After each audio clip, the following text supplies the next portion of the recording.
येन जो होता है वो बैठा हुआ होता है और सोच रहा होता है कि मैंने एक चेक और उससे साइन करवा लिया, मैं कब तक उसके साथ ऐसा करूँगा। वो उसे याद आता है कि अंकल वू ने बोला था कि अभी फ़िलहाल तो तुम कोई भी कागज़ात अपने नाम नहीं करवा सकते हो, तुम्हें उसके नाम ही रहने देना पड़ेगा। वो बेचारा बहुत परेशान होता है कि वो उसे कुछ बता भी नहीं पा रहा होता है। जो अपने घर की तरफ आ रही होती है तो रास्ते में फिर से उसे वही आदमी मिल जाता है जो उसे बाज़ार में मिला था। वो आदमी अपना नाम डोंग बुसान बताता है और कहता है कि मुझे सब लोग सोंगजी के नाम से जानते हैं, तुम्हारी माँ ने मेरी बहुत मदद की थी, इसीलिए मैं तुम्हारी मदद करना चाहता हूँ, तुम अपना ख्याल रखना और होती कोशिश तुम है ना हाओ यान के सामने कभी अपनी माँ का जिक्र मत करना। और वो जाने से पहले कहता है अगर कोई पूछे तो कह देना कि डेड मैन से तुम्हारी मुलाकात हुई थी। ये कहकर वो वहाँ से चला जाता है। यूरे जब अंदर कमरे में जाती है तो वहाँ पर हाओ यान की पापा की फ़ोटो होती है। उसे देखकर वो उसे लगता है कि वो उन्हें जानती है। वो ये सोच ही रही होती है कि मैंने उन्हें कहाँ देखा है। यान वहाँ पर आ जाता है। यान उससे पूछता है तो वो बताती है कि उसे एक आदमी मिला था, वो अपने आप को मरा हुआ आदमी बोल रहा था।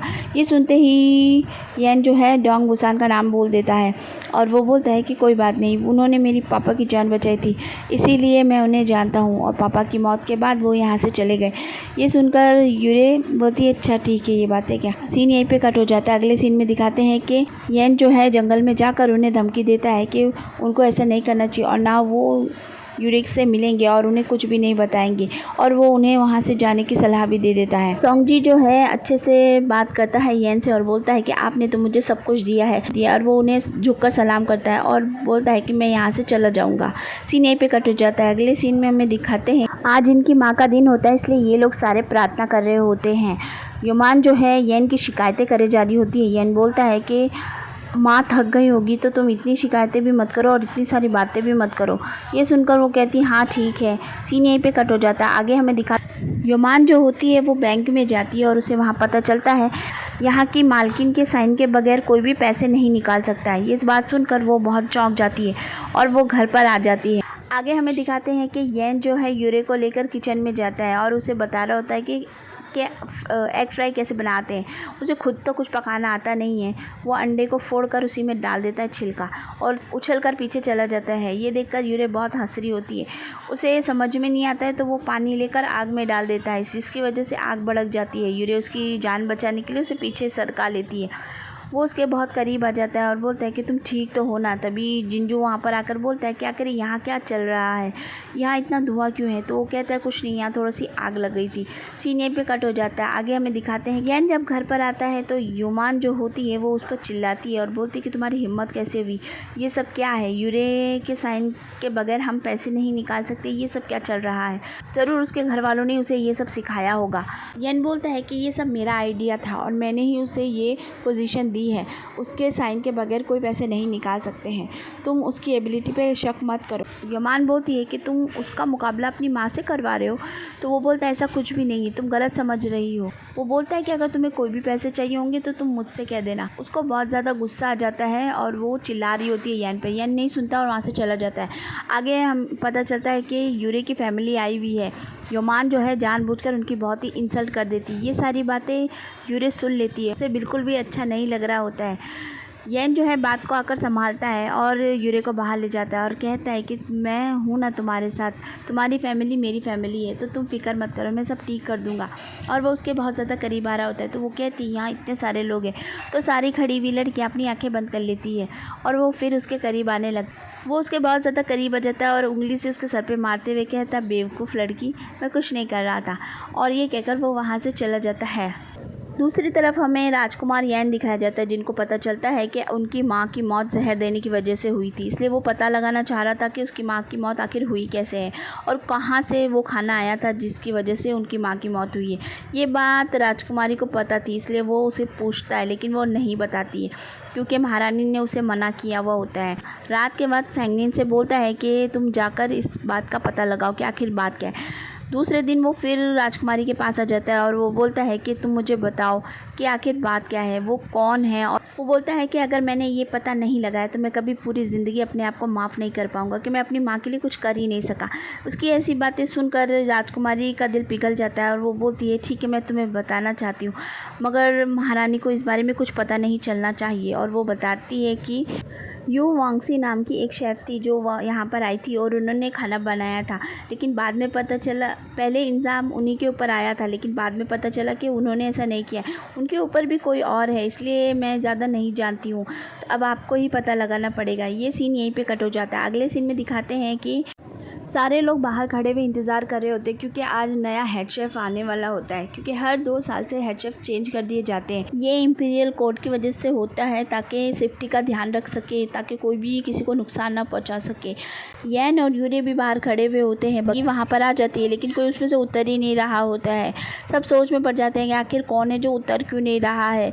येन जो है रिक्वेस्ट करता है, तो अंदर से आवाज़ आती है। ये सुनकर यूरे कहती है, अरे ये तो जानी पहचानी आवाज़ लग रही है। तभी वहाँ से दारू आ जाता है बाहर, और ये देखकर यूरे जो है बहुत खुश हो जाती है।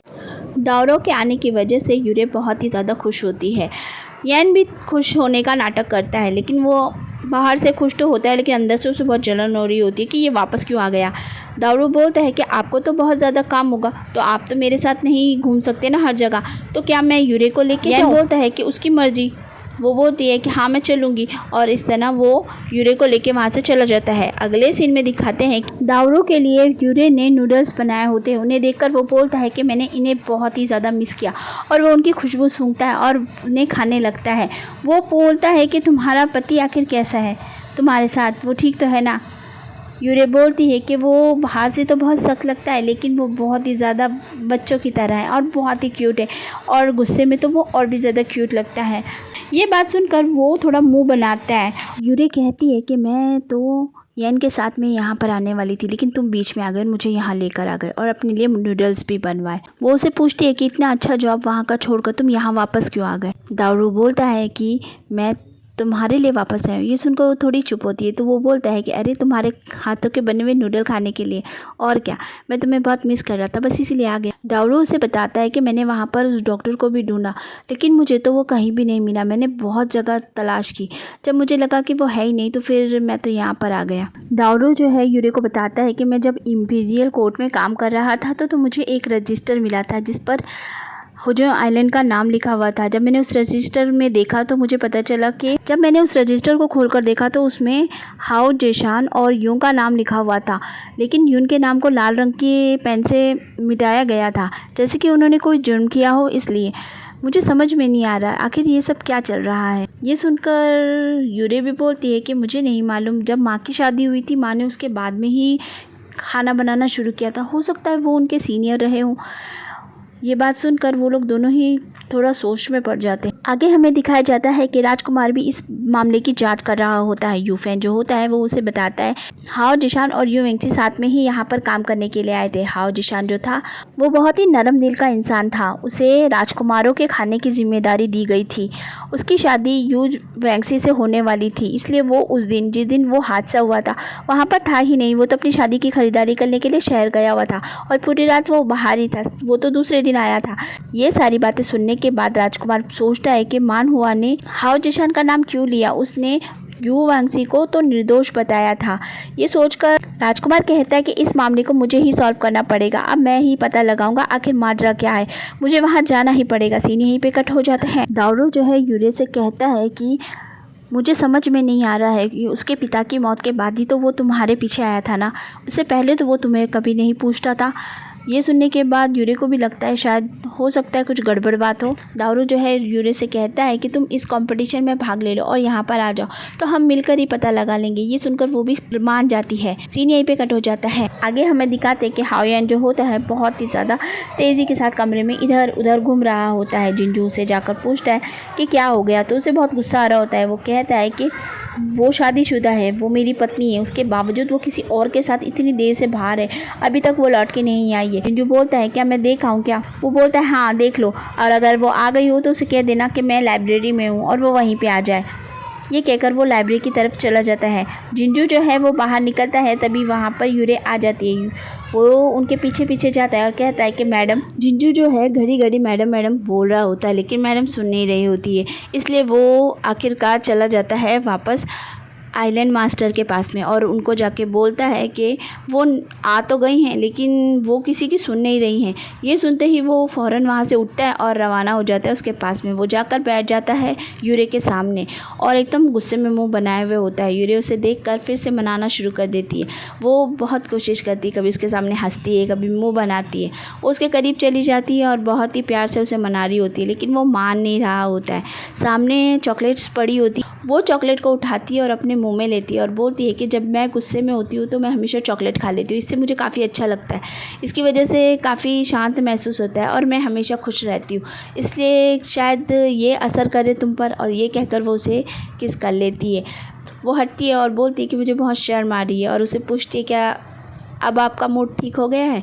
वो बोलता है कि ऐसे थोड़ी ठीक होगा और वो उसे फिर से किस कर ले। आगे हमें दिखाते हैं कि उसके बाद यूरे जो है येन से बोलती है कि मैं इस कंपटीशन में हिस्सा लेना चाहती हूँ, मैं हॉजो पवेलियन जाना चाहती हूँ और खाना बनाना और अच्छा बेहतर सीखना भी चाहती हूँ, तो क्या मैं जा सकती हूँ। येन उसे मना कर देता है तो वो बोलती है मेरी माँ ने हॉजो पवेलियन बनाया था तो मैं क्यों नहीं जा सकती वहाँ पर, मैं भी तो सीखना चाहती हूँ ना। ये सुनकर येन बोलता है कि हॉजो पवेलियन को मेरे पापा ने बनाया है, समझ गई। येन बोलता है कि मैं कोई अफवाह और नहीं चाहता और कोई परेशानी नहीं चाहता। यूरे बोलती है कि मैं तो जाऊंगी और मैं तो जाके रहूंगी। वो बोलता है तुम्हारी हिम्मत कैसे हुई ऐसे बोलने। येन जो है मेड्स को बुलाता है और बोलता है कि मैडम की तबीयत ठीक नहीं है, इसलिए इन्हें कमरे से बाहर निकलने मत देना, और वो उसे कमरे में ही छोड़कर चला जाता है। यूरे कहती है कि ये तो कितना गुस्सा करता है, थोड़ी थोड़ी देर में ही गुस्सा हो जाता है, और वो बैठ जाती है। बाहर जाने के बाद वो सोचता है कि इसको कैसे पता चला ये सब कुछ। अगले सीन में दिखाते हैं कि अगले सीन में दारू से मिलने के लिए मैनेजर जाओकाई और सूतान आते हैं। उनको मैनेजर जो होता है मिस्टर डू की बहुत ही तारीफ़ कर रहा होता है। सूतान अपना नाम जब बताती है तो दारू को याद आ जाता है कि ये तो वही लड़की है जिसकी मैंने जान बचाई थी। वो जब पीछे मुड़कर देखता है तो वो उसे देख के फिर से उसे गाली बकती है। वो बोलता है कि हाँ अपने असली रंग दिखा रही हो क्या, और सीन यहीं पे कट हो जाता है। अगले सीन में दिखाते हैं कि यूरे जो है कमरे में होती है, वहाँ योमान आती है। यूरे उससे कहती है क्या तुम मेरी मदद नहीं करोगी। वो बोलती है कि तुम दोनों हस्बैंड वाइफ का मैटर है, मैं इसमें बीच में नहीं बोलने वाली, और वो एक चेक निकाल के उसको देती है, बोलती है कि इस पर साइन कर दो।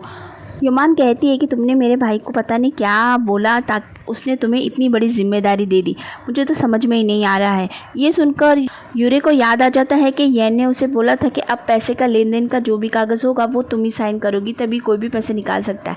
ये सुनने के बाद वो साइन करके दे देती है और बोलती कि येन ने मुझे कहाँ फंसा दिया ये सारे मामलों। योमान जो है वो जाते हुए बोलती है कि तुम उसे जल्दी से माफ़ी मांग लो। यूरे पूछती है कि क्या येन हॉजो पवेलियन गया है।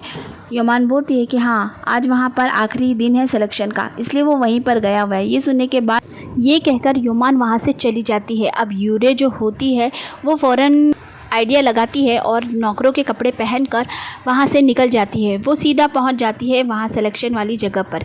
वो अंदर जाती है तो वो आदमी उसे अंदर नहीं जाने दे रहा होता है। वो बोलता है कि यहाँ पर एंट्री टाइम ख़त्म हो गया है, तो वो उसे कुछ पैसे दे देती है, तो वो उसे अंदर जाने दे देता है।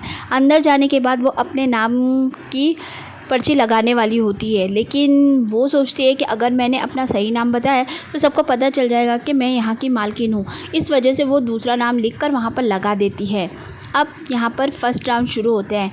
फर्स्ट राउंड में इन्हें बहुत ही ज़्यादा तीखा खाना बनाना होता है। यूरे बहुत ही अच्छे से वो पका लेती है। टेस्टिंग के टाइम जजेस को बहुत, इसके बाद कुछ लोग एलिमिनेट हो जाते हैं। अब सेकंड राउंड शुरू होता है। इसमें लोगों को थोड़ा सा सार खाना बनाना पड़ता है, जो थोड़ा हल्का तीखा मीठा ऐसा होना चाहिए। वो खाना भी वो बहुत अच्छा बनाती है और उसमें भी उसको काफ़ी अच्छे नंबर मिलते हैं। इस तरह काफ़ी सारे लोग एलिमिनेट हो जाते हैं। इस तरह तीसरी बार उन लोगों को थोड़ा सा कड़वा फ्लेवर का खाना बनाना होता है, उसमें भी यूरे काफ़ी अच्छा करती है। अब काफ़ी सारे लोग एलिमिनेट हो चुके होते हैं। अब इसके बाद फाइनल डिसीजन लेना होता है। सारे लोग बाहर खड़े हुए इंतज़ार कर रहे होते हैं। बाहर खड़ी हुई लड़कियां बात कर रही होती है कि यंग रॉन तुमने भी तो भाग लिया था ना। तो वो बोलती है हाँ मैंने पिछले साल भी लिया था लेकिन मैं पास नहीं हो पाई। और फिर दूसरी लड़की बोलती है कि मैंने तो ये भी सुना है कि यहाँ पर शादीशुदा लड़कियों को भी निकाल दिया जाता है, चाहे वो कितना ही अच्छा खाना बनाती हो। ये सारी बातें यूरे सुन लेती है। अब उसका नाम पुकारा जाता है लेकिन वो उसका ध्यान नहीं होता है। फिर वो अपना हाथ उठाकर कहती है कि मैं हूँ। अब वो अंदर जाती है और अपना मुँह छुपा कर जाती है क्योंकि सारे ही उसके पहचान वाले लोग सामने बैठे हुए होते हैं। मैनेजर बोलता है कि आप सीधे से खड़े रहिए और अच्छे से बात कीजिए। फिर भी वो ठीक से नहीं बोल रही होती है। आखिरकार उसको सीधा खड़ा होना ही पड़ता है। यैन उसे जब इस तरह देखता है तो चिढ़ जाता है, लेकिन वो नहीं चाहता था कि उसे लोगों के सामने शर्मिंदा होना पड़े, इसलिए बेचारा कुछ भी नहीं बोलता है। आगे मैनेजर पूछते हैं कि क्या तुम्हारी शादी हो चुकी है? तो पहले वो हाँ बोलती है, लेकिन जब उसे याद आता है कि लड़कियों ने क्या कहा था बाहर, तो वो मना कर देती है, कहती नहीं नहीं मेरी शादी नहीं हुई है। मैनेजर बोलता है कि हाँ या ना, दोनों में से एक जवाब तो दो। वो बोलती है नहीं मेरी शादी नहीं हुई है। यूरे बोलती है कि मेरे हस्बैंड की डेथ हो चुकी है। ये सुनकर यैन तो और भी ज़्यादा चौंक जाता है कि ये आखिर मुझे ज़िंदा को मार क्यों रही है। दावरू और सूतान दोनों के दोनों हंस रहे होते हैं यैन पर। यैन उन दोनों को देखकर आंखें दिखाता है।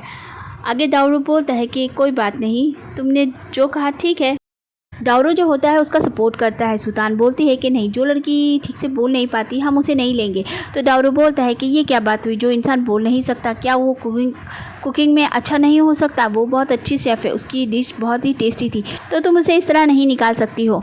यैन को और भी ज़्यादा गुस्सा आ रहा होता है। तो फ्रेंड्स, एपिसोड हो जाता है यहीं पर ख़त्म। अगर आपको पसंद आया है तो चैनल को लाइक कीजिए, सब्सक्राइब कीजिए और बेल आइकन भी ज़रूर दबाइए ताकि आने वाले वीडियोज़ की नोटिफिकेशन आपको मिल जाए। मिलती हूँ नेक्स्ट वीडियो में, तब तक अपना ख्याल रखिए। Bye bye.